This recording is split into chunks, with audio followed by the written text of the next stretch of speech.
ओम देवी प्रपन्नाति हरे प्रसीद प्रसीद मातर जगतोऽखिलस्य प्रसीद विश्वेश्वरी पाहि विश्वं त्वमेश्वरी देवी चराचरस्य शरणागत दीनार्थ परित्राण परायणे सर्वस्यार्ति हरे देवी नारायणी नमोस्तुते। नमस्कार, मैं हूं आचार्य डॉक्टर विक्रमादित्य। आचार्य वाणी में आपका स्वागत है। कुंभ राशि वालों के लिए ग्रहों का योग किस प्रकार का बन रहा है जुलाई के मध्य भाग में, आपको पहले समझ लेना चाहिए। देखिए, कुंभ राशि वालों, इस वक्त शनि महाराज आपकी राशि में स्वयं विराजमान है और वो वक्र स्थिति में है। और ऐसे में वक्र ग्रह जो होता है बहुत ताकत में हो जाता है। ऐसे में आपको बहुत ध्यान अलर्ट करने की ज़रूरत है। और आने वाले जुलाई के मध्यकाल में विशेष तौर पर समझें, कई प्रकार के ग्रहों का परिवर्तन होने का योग बन रहा है जो आपके लिए बहुत विशेष तौर पर आपको समझ को डेवलप करने की ज़रूरत है। बुध परिवर्तन की तरफ जाएंगे, मंगल परिवर्तन की तरफ जाएंगे, सूर्य सबसे इंपॉर्टेंट ग्रह जो हैं वो भी, जो क्योंकि आपके सप्तम भाव के मालिक हैं, वो भी परिवर्तन की तरफ जा रहे हैं और जाकर आपकी राशि के अनुसार से छठे भाव में विराजमान हो जाएंगे। और ये सब परिवर्तन विशेष तौर पे आप समझें कि आपके लिए किस प्रकार का योग बनाएंगे। आपको बहुत शांत होकर समझने की ज़रूरत है। ऐसे में मंगल का परिवर्तन बृहस्पति के साथ जो हो रहा है, बृहस्पति के साथ विराजमान हो रहे हैं, ये आपके संपर्कों में इजाफा भी कर सकते हैं, आपको नई शक्ति भी दे सकते हैं। लेकिन यदि आप इस स्थिति को समझ ना पाए तो कहीं ना कहीं आप द्वंद्व में भी फंस सकते हैं। द्वंद्व कैसा कि केवल मैं सब कुछ कार्य कर दूंगा, अपने अभिमान को ना डेवलप करें। आप इस बात का ध्यान करें, ये आपके अंदर कुछ ज़्यादा ऐसी शक्ति उत्पन्न कर देगा कि आपके अंदर इन दिनों ऐसी स्थिति उत्पन्न हो जाएगी, हर चीज़ को आप ही कर सकते हैं। देखिए, हर चीज़ अकेला चना भाड़ नहीं भूंजता, सबको साथ लेके चलने की ज़रूरत रहेगी। इन सब चीज़ों को समझने की आपको बहुत ज़रूरत है। विश्व के दृष्टिकोण से यदि देखा जाए तो इन दिनों ग्रहों का योगा योग जिस प्रकार का चल रहा है वो कहीं ना कहीं थोड़ा सा अशांति का वातावरण बनाता है। मंगल जो है, जब तक बृहस्पति के पीछे रहेंगे ये द्वंदात्मक स्थिति उत्पन्न होगी। संक्रांति का योग जो बन रहा है वो दिखाता है कि इस बार की संक्रांति, दो संक्रांतियां जो है एक ही दिन पड़ रही हैं। मकर संक्रांति और कर्क संक्रांति दोनों का योग मंगलवार को पड़ रहा है और जो ये भी योग जो है ये महंगाई को बढ़ाता है। विश्व के दृष्टिकोण से कहीं ना कहीं आपाधापी होने के योग बन सकते हैं। तो ऐसे में आपको किस प्रकार से जुलाई के मध्य भाग में अपने ग्रहों को समझना है वो आप समझ रहे हैं। 11 जुलाई के दिन बृहस्पतिवार का अवसर है, पंचमी तिथि उदय तिथि के रूप में विद्यमान है और इस दिन नवरात्रों का गुप्त नवरात्रि का सुंदर योग चल ही रहा है। माँ भगवती स्कंदमाता की सुंदर आराधना करने का अवसर है। पंचांग के दृष्टिकोण से शाम के समय षष्ठी आने के योग से कौमारी षष्ठी का भी योग बन गया है। इस दिन कौमारी षष्ठी की जो है भगवान स्कंद की सुंदर आराधना करने का अवसर है। और माँ भगवती का सुंदर स्वरूप पंचमी जब नवरात्र में होता है, कहा जाता है कि स्कंद स्वयं गोदी में उनके विराजमान है। तो डबल तरीके से या देवी सर्वभूतेषु मातृरूपेण संस्थिता नमस्तस्यै नमस्तस्यै नमस्तस्यै नमो नमः, इस मंत्र का जप करते हुए उनका पूजन करने से आपके ग्रहों का लाभ भी आपको प्राप्त हो। क्योंकि इन दिनों बृहस्पति जो जिस प्रकार का कॉम्बिनेशन बना रहे हैं वो चंद्रमा पर पूर्ण दृष्टि डाल रहे हैं। चंद्रमा शीर्ण है, चंद्रमा आपकी राशि के अनुसार से कहीं ना कहीं बंधन में आपको डाल रहे हैं। लाभ तो आ सकता है लेकिन कहीं ना कहीं आपको खुलकर काम करने में कहीं ना कहीं दिक्कत आने वाले 2-3 दिन प्राप्त होने के योग दिखाई देते हैं। तो खुलकर काम कब कर सकते हैं व्यक्ति? जब हमको आशीष मिल जाए। देखिए, सुंदर रूप से तिथि जो है माँ भगवती स्कंद माता की आराधना करें। या देवी सर्वभूतेषु मातृरूपेण जो मंत्र बताया इसका सुंदर जप करें। माँ भगवती का सुंदर सुंदर स्तवन कर दिन का आरंभ करेंगे तो बहुत अच्छा रहेगा। हमने भी विवेकानंद योगाश्रम में सुंदर यज्ञ आरंभ कर रखा है जो नवरात्र तक चलेगा। आप भी उसमें सम्मिलित हो सकते हैं अपने नाम से यज्ञ कराने के लिए, जो आपको हम समय समय बताते रहते हैं। 12 जुलाई के दिन शुक्रवार का अवसर, षष्ठी तिथि विद्यमान है। वैवस्वत सप्तमी का योग भी इसी दिन पड़ रहा है। मंगल भी परिवर्तन की तरफ जा रहे हैं जिसके बारे में हमने अवगत कराया। तृतीय भाव से निकलकर चतुर्थ भाव में बृहस्पति के साथ साथ वहां उपस्थित होने जा रहे हैं मंगल। ये आपके लिए विशेष रहेगा, बहुत बड़ा लाभ की स्थिति तो अवश्य है। इसके साथ साथ यदि आप थोड़ा सा अपने आप को बैलेंस कर लें, थोड़ा सा अपने आप के अंदर अहम भाव जो ना उत्पन्न होने दें तो बहुत बड़े वारे न्यारे कर सकते हैं। लेकिन ये मंगल का जो परिवर्तन बृहस्पति के साथ हुआ है ये आपके अंदर ज्ञान का, अहंकार का, कुछ अननेसेसरी का उदय करता दिखाई दे रहा है। तो उसको शांत करने की ज़रूरत है। ज़्यादा मैं करने के कारण से फंस सकते हैं तो गौ पूजन करें, सरलता उत्पन्न करने का प्रयास करें, माँ भगवती का सुंदर स्वरूप करें, कात्यायनी देवी की आराधना करें, नवरात्र का यज्ञ अवश्य भाग लें, घर में भी करें पूजन, जैसा भी कर सकते हैं वो करने का प्रयास कीजिए। 13 जुलाई का अवसर, शनिवार की तिथि, सप्तम तिथि विद्यमान है, सप्तमी है और इस दिन बृहस्पति महाराज जो है वो चलते चलते रोहिणी के तृतीय चरण की तरफ अग्रसित हो रहे हैं। चंद्रमा का नक्षत्र रोहिणी, बृहस्पति के साथ सुंदर कॉम्बिनेशन, और गोचर में भी चंद्रमा और बृहस्पति का सुंदर कॉम्बिनेशन आपके लिए लाभ का मार्ग प्रशस्त करने के, नए संपर्क इजाफा करने के योग दे रहा है। और सुंदर तरह से बस केवल आपको थोड़ा सा अब आलस्य त्यागना है और केवल सपनों में नहीं रहना है, आगे बढ़ने का भी प्रयास करना है। तो ये समझ लेना चाहिए। शनिवार का अवसर है, हनुमान चालीसा का पाठ करें, सुंदरकांड का पाठ करें तो आपके लिए अच्छा रहेगा। और हमने जैसा कहा कि नवरात्र के सुंदर यज्ञ पे आश्रम में सहस्त्र चंडी यज्ञ का सुंदर आयोजन किया जा रहा है। आप भी उसमें अपने नाम से पूर्णाहुति अगले दिन रहेगी, तो उस दिन उसमें सम्मिलित होकर लाभ ले सकते हैं। 14 जुलाई का अवसर रविवार का है, उस दिन अष्टमी और नौमी तिथि का संयुक्त योग है, तो इसलिए नवरात्र की पूर्णाहुति का योग आश्रम में बना हुआ है और सुंदर तरीके से इसका यज्ञ भी रखा गया है। और आप भी उसमें सम्मिलित होने के लिए, उस यज्ञ में भाग लेने के लिए अपना स्थान आरक्षित करा सकते हैं फ़ोन पर बातचीत करने के उपरांत। ग्रह नक्षत्र दृष्टिकोण जो है वो परिवर्तन की तरफ जा रहा है। तुला राशि में सुबह 8:37 पर करीब करीब चंद्रमा परिवर्तन करने का योग बनाएंगे और ये चंद्रमा परिवर्तित कर कर आपकी राशि के अनुसार से जहां भाग्य में जाकर बैठ जाएंगे, ये आपके लिए अच्छा रहेगा। धर्म का उदय होने का योग है, लेकिन कई बार सज्जनता जो है वो सज्जनता, आप बहुत चीज़ों को सज्जनता के साथ देखेंगे। धर्म का उदय रहेगा, हर चीज़ के अंदर बैलेंस करते दिखाई देंगे, धर्म में आस्था जगाएंगे। लेकिन ध्यान रखिएगा, कुछ कुटिल लोग बैठे हुए हैं जो आपको कहीं ना कहीं षड्यंत्र में फंसाने के लिए, आपको पता भी नहीं चलेगा कब आपके खिलाफ षड्यंत्र। इन 2-3 दिनों में खासतौर पर इस बात का ध्यान रखिएगा, कुछ लोग आपकी सज्जनता का दुरुपयोग करके आपके खिलाफ षड्यंत्र का उपयोग कर सकते हैं। तो आपको विशेष तौर पर माँ भगवती दुर्गा महाकाली की आराधना करनी चाहिए।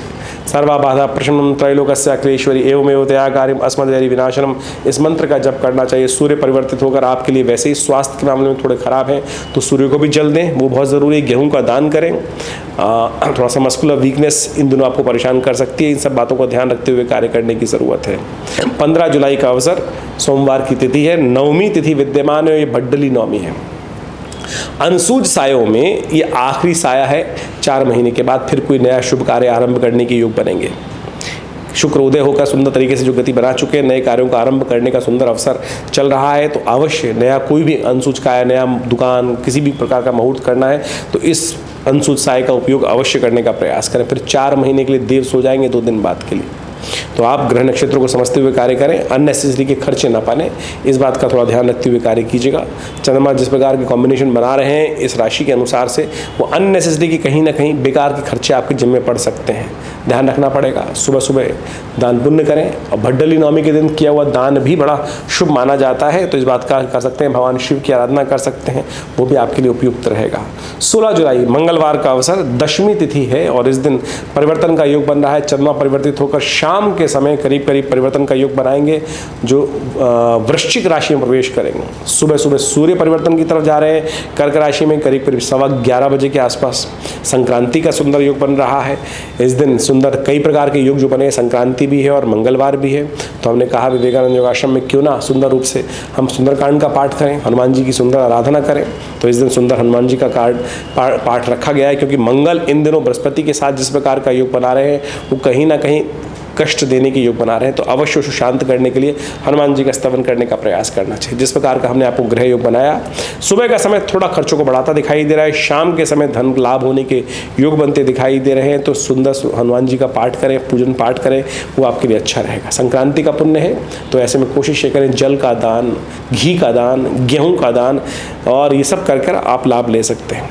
17 जुलाई का अवसर बुधवार का दिन है, एकादशी तिथि और देवशयनी एकादशी।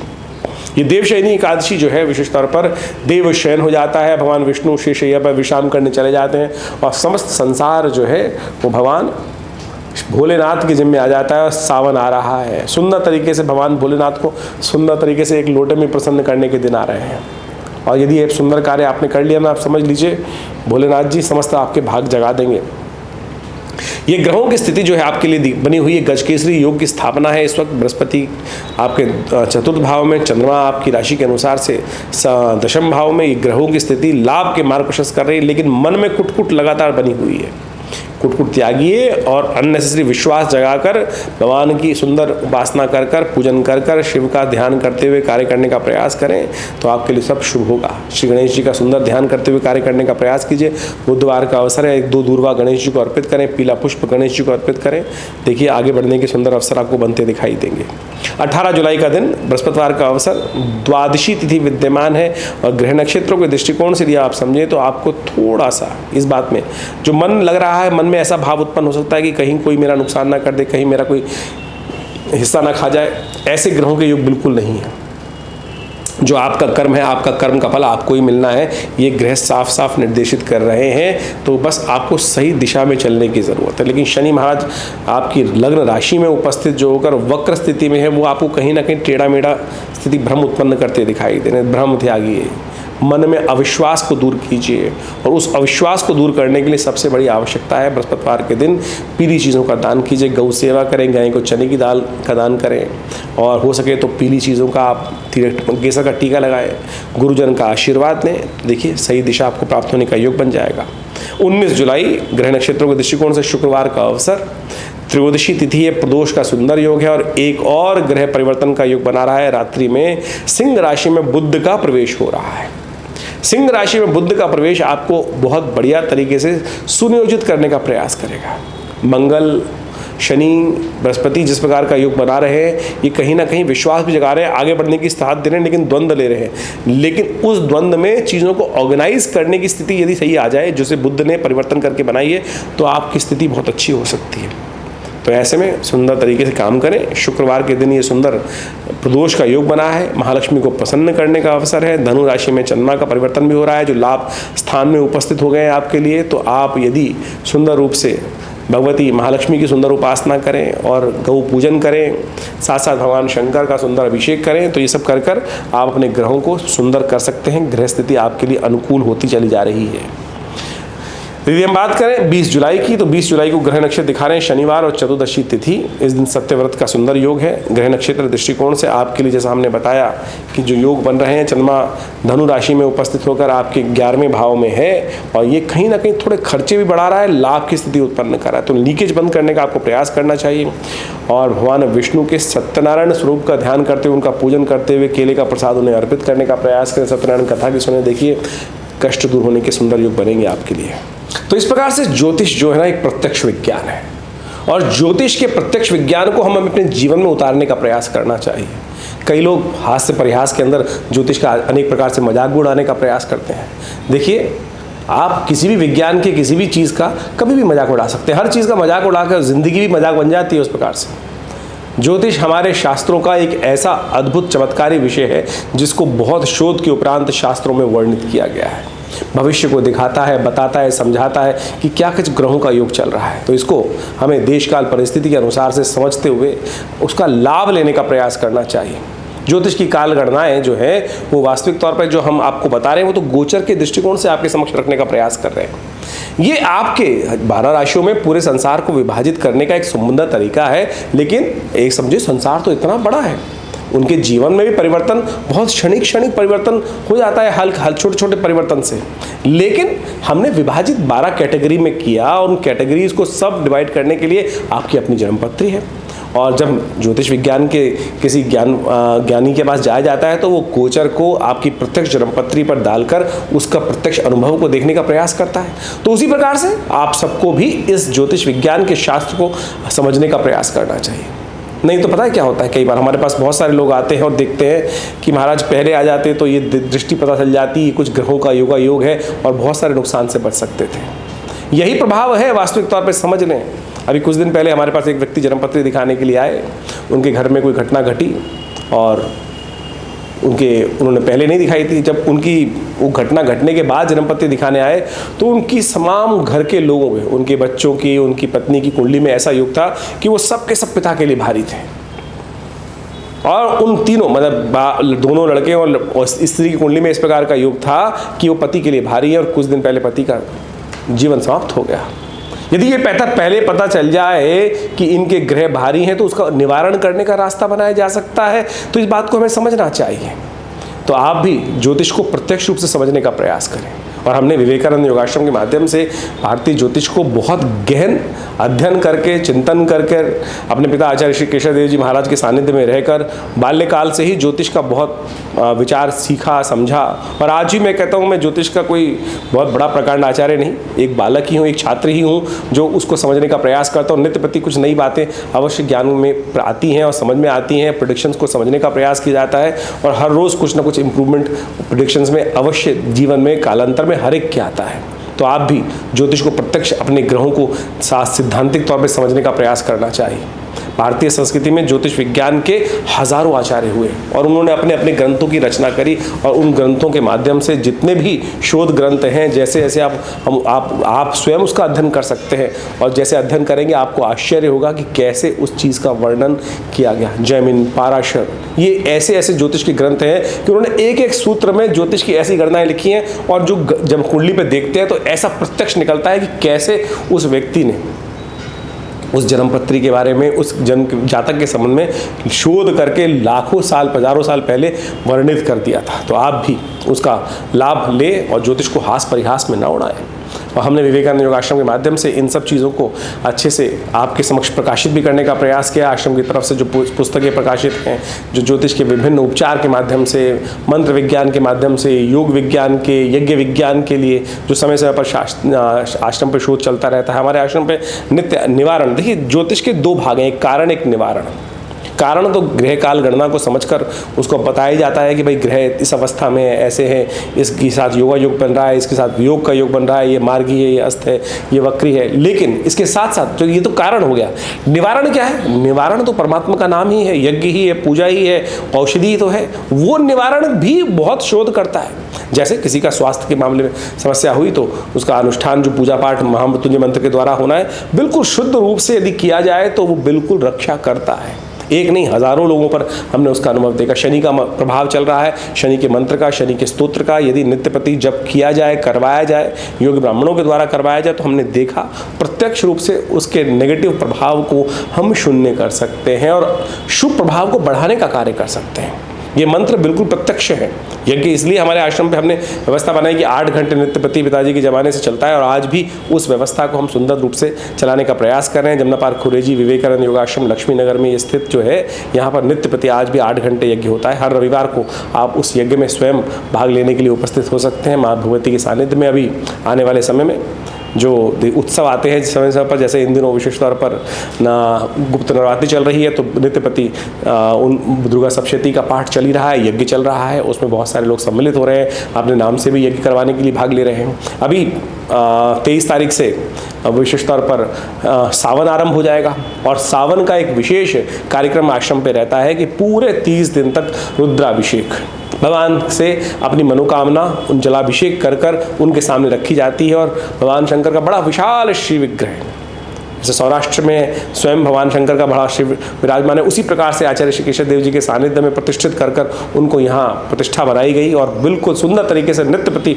उनका रुद्राभिषेक चलता है। और ऐसे में विशेष तौर पर जो अभी सावन का महीना आएगा, पूरे 30 दिन तक विशाल रुद्राभिषेक, सब लोग सम्मिलित तौर पर दूध से, जल से, दही से, इच्छु रस से, विजया रस से, इन सब से भगवान का सुंदर अभिषेक मनोकामनाओं की सिद्धि करने के लिए बहुत अद्भुत। जैसा हम महामृत्युंजय मंत्र के बारे में कह रहे थे, स्वास्थ्य की कोई समस्या हो, महामृत्युंजय मंत्र का जप करते हुए भगवान का अभिषेक सुंदर रूप से दूध से किया जाए तो अद्भुत रूप से लाभ के योग बनते हैं। एक केस हमारे पास बहुत वर्षपूर्ण आया, मुझे अभी भी याद है, बाल्यकाल के अंदर बहुत सीरियस केस था और वो पिताजी के पास आए, उनका ऑपरेशन होना था। पिताजी ने कहा भाई इतनी जल्दी तुम ऑपरेशन के लिए जा रहे हो तो ऐसा नहीं कर सकते, तुम कम से कम एक संकल्प कर लो। माँ भगवती के सामने उनका संकल्प कराया और कहा चिंता मत करो, तुम जाओ। और जो बिल्कुल असंभव भाव लग रहा था वो महामृत्युंजय का यज्ञ अनुष्ठान शुरू करवा के चले गए। आप समझें कि जो चमत्कार हुआ, जो डॉक्टर हाथ लगा के राजी नहीं था उस केस के अंदर, वो भगवान की कृपा से शांति से वो कार्य हुआ, ऑपरेशन भी हुआ और सब प्रकार से पेशेंट ठीक भी हुआ। तो ये विश्वास को भी जगाता है, परमात्मा की कृपा को भी प्राप्त कराता है। तो मंत्र बिल्कुल अद्भुत है, शास्त्र में वर्णित जो प्रयोग हैं बिल्कुल वर्णित, बिल्कुल शुद्ध रूप से है। तो आप उन सबको अपने जीवन में स्थान देने का प्रयास करें। हमारे आश्रम पे जो ये विभिन्न कार्यक्रम चलते हैं उन समय समय पर हम आपको अवगत भी कराने का प्रयास करते हैं और उन सब का सानिध्य लेकर भगवती कृपा से आप आप सुंदर रूप से इन सब मंत्र अनुष्ठानों का, यज्ञ का लाभ ले सकते हैं। आश्रम पे प्रतिष्ठित जो एक भगवती दुर्गा की श्री विग्रह है, जिसके बारे में हमने आपको कई बार अवगत कराया है, उनका भी दर्शन करिए। हर रविवार को बड़ा कार्यक्रम होता ही है। और इन दिनों गुप्त नवरात्रि का भी कार्यक्रम जो चल रहा है, 14 तारीख को पूर्णाहुति के साथ समाप्त होकर फिर आगे और भी बहुत सारे कार्यक्रम किए जाएंगे। उन सब में भी आप भाग लेकर सुंदर तरीके से लाभ ले सकते हैं। तो अवश्य आश्रम में इन चल रहे कार्यक्रमों में सम्मिलित हों, कृपा होगी, कल्याण होगा और दुख भी दूर होंगे।